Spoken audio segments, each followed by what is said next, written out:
Thank you for joining the American Association of Kidney Patients for an Advocacy Skill and Talent Development session. My name is Jennifer Duplessie, and I am the Marketing and Communications Manager at the AAKP. I handle all AAKP online social media campaigns and national press relations. Today, I am pleased to introduce Kent Bressler, member of the AAKP National Board of Directors and an AAKP National Ambassador. Kent is a veteran of the United States Army and a retired registered nurse, with work experience in the Veterans Administration and the private sector spanning over 40 years. In 1982, after undergoing a renal biopsy, Kent was diagnosed with FSGS. In 1987, after 2 days of dialysis via central line, he received a kidney transplant from his brother. Kent is an active consumer peer reviewer for the Department of Defense's Peer Review Medical Research Program, and he is also a founder of Kidney Solutions, a nonprofit organization located in Texas that provides guidance and peer mentorship to fellow kidney patients seeking a kidney transplant. Kent is also host of Kent's Stories, a popular podcast throughout the kidney community with a national and international audience. We are very honored to have Kent with us to present on how to host an effective podcast. Kent, I turn it over to you. This is Kent Bressler, and what I want to do is talk to you this morning about podcasting. I have a regular podcasting show that I work with the AAKP on, and we want to just review with you how to actually do a podcast.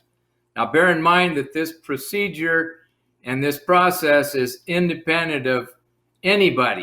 You are the one that if you're going to set up a podcast, you're all on your own, because it's extremely it's a very, very detailed thing, but it's fun and it's my hobby. So I want to thank Jason Nunez for helping me out, preparing slides, and he's the engineer. So this is kind of a dual show.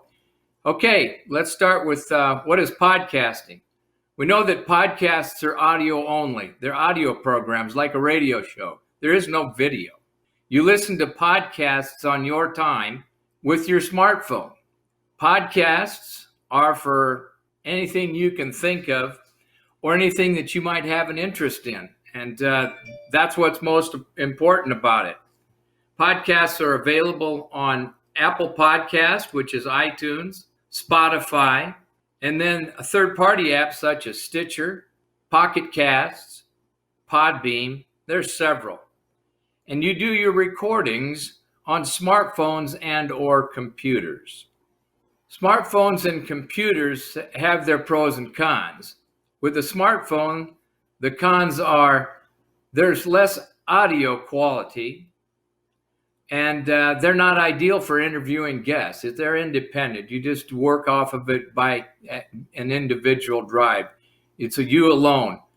The pros are they're portable and lightweight. Take them anywhere. You can do it on the beach. You can do it at home. You can podcast from anywhere. There's no setup. And then the pro is the recording apps are available for free, or they're very low cost. Now on computers, the cons are you got to have additional equipment. You don't just have your little smartphone. You got a computer and then all the other add-ons that you'll need to do it from a studio-like setting. The pro is that it's ideal for interviewing guests. And trust me, podcasting is a lot of guest interviewing in my case. The pros of that also, it improves your audio quality. You get to listen, and what you hear is really sharp, and it's good. Editing software is important to it, but it comes at a cost, a premium cost. Equipment needs. With your smartphone, you're going to need earbuds and a mic combo. You're going to need an app to record your audio. Although that's optional, you can use it off an application or an app, and they're free or at a very low cost. But always read the reviews before downloading.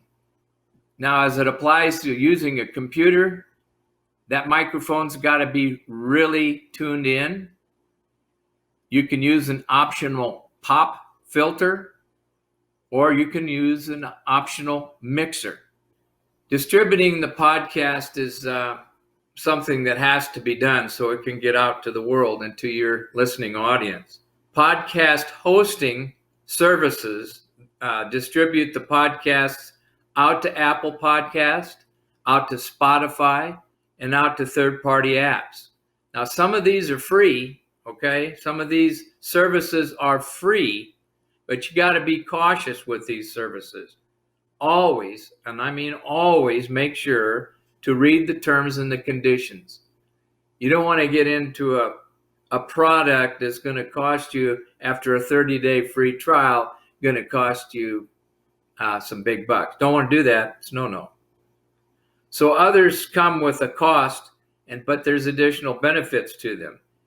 Some of these apps, like the ones that we use, compile stats for you. You know where your stuff is. You know where your talks are going countrywide, and it also schedules episodes that you can release later. You don't have to just release them. You can kind of put them in a queue and set them to go off in a week, or at the same time every month, or at the same time every week, whatever. And it's a dedicated website. So those are the important facts about distributing the podcast. With editing is really the most important aspect of any podcast. Editing requires software also. It gives you the option to edit out stutters like I do, or background noise like a fan or the air conditioner, or, your wife walking through wanting to start the dishwasher, whatever. It can take those out. It can edit those out. The biggest thing about editing is it gives you the option to add music, which adds a lot to the production value of the podcast. Free reputable software is available, but again, remember, pay attention to the terms. And upgraded software, which we use, which Jason and I use, it's available, but it's at a premium. I think our linked source runs $40 a month, which is not obtrusive, but it's a cost that you'll have to figure out. So in your podcast, you're going to want to work with other organizations. Like we work closely with AAKP, which is a wonderful thing for us, because it gets us a good fan base, and it gets our information out, and it's all about kidneys. So, but working with organizations, when you're recording with them, you got to be able to communicate with their marketing team. You can't just go off willy-nilly by yourself. There are certain parameters they expect. There are certain things they expect said, and certain things they expect not to be said on a podcast. It's not restrictive in any way. It's just a protective device that allows them to stay above the fray, so to speak. And it's a pleasure to work with people like AAKP. Email, instant messaging, and video conferencing, all three of those keep everybody on the same page. And then you got to use the cloud.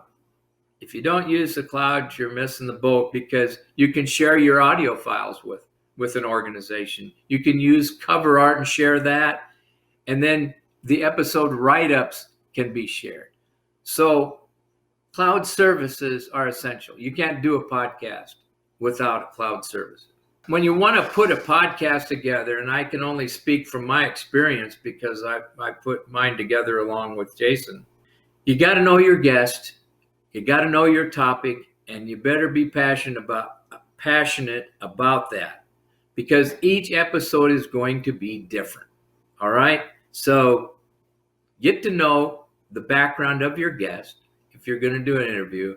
If you're going to do a topic, say for instance, you're going to talk about gout, well, you better be on beam with that when you put it on outside, because people are going to question it if you're not giving out good, positive, solid information. So do your homework. And then you got to set expectations for the episode. Don't expect of yourself to make this perfect. This is a podcast, all right? It's not a radio show. It's not a TV interview. This is something you're doing from your heart to your private listeners, in hopes that they're going to get something out of it.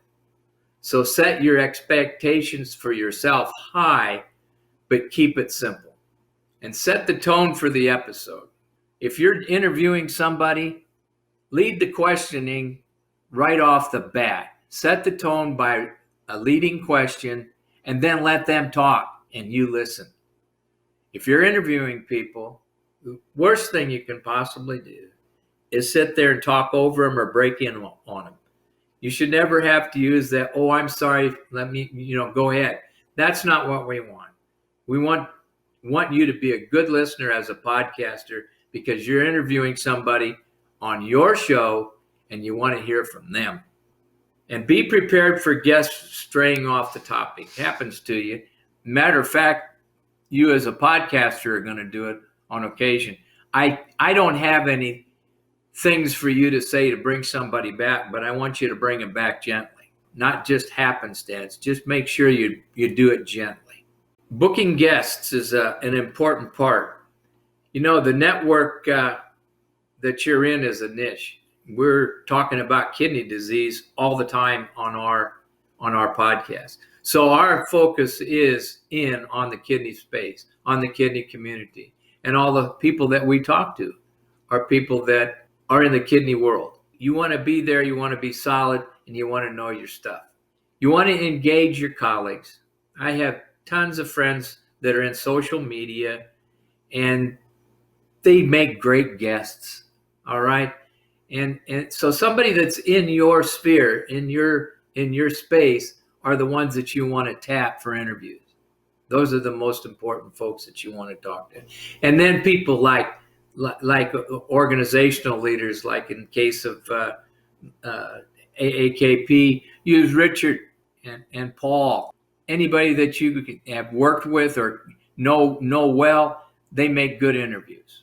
One thing that's very important, we do a lot of texting, we do a lot of calling, but the most important formal communication that you can use when you book somebody is email.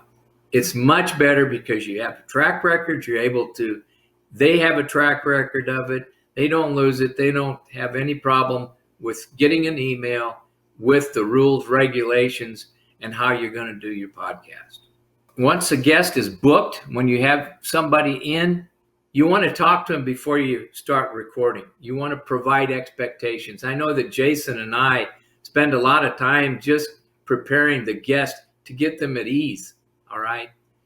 And it's easy to keep the recording going because you pick up a lot of information there.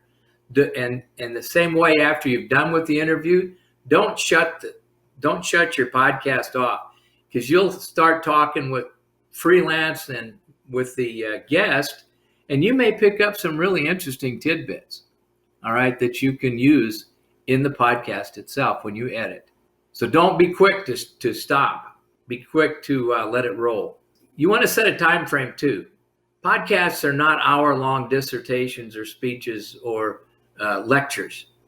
They're a freewheeling program that allows you to talk not only to your guests, but when you're doing something by yourself, it lets you get your points across at your own speed. Try not to go over 30 minutes. Most of the people that are listening to these don't want to spend much more than 20 minutes. A good podcast is very seldom is it over 20 minutes. If it does go past that, let it go, but split it up and then deliver it in 2 sessions instead of just one podcast of 60, split it up in 2 30s. And then maintain the communication before and after the recording, which I talked about. And that's the most important thing. Just don't turn your machine off. Always provide a link and tag guests in any social media posts regarding the episode. We send our link. Jason will edit. He'll get it all put together. We'll review it. He sends it in like to AAKP, and they can spot it on their websites. And we use it at Kidney Solutions to do that too. Our website has a link to all of the podcasts that we have done. In general, I just want to thank you.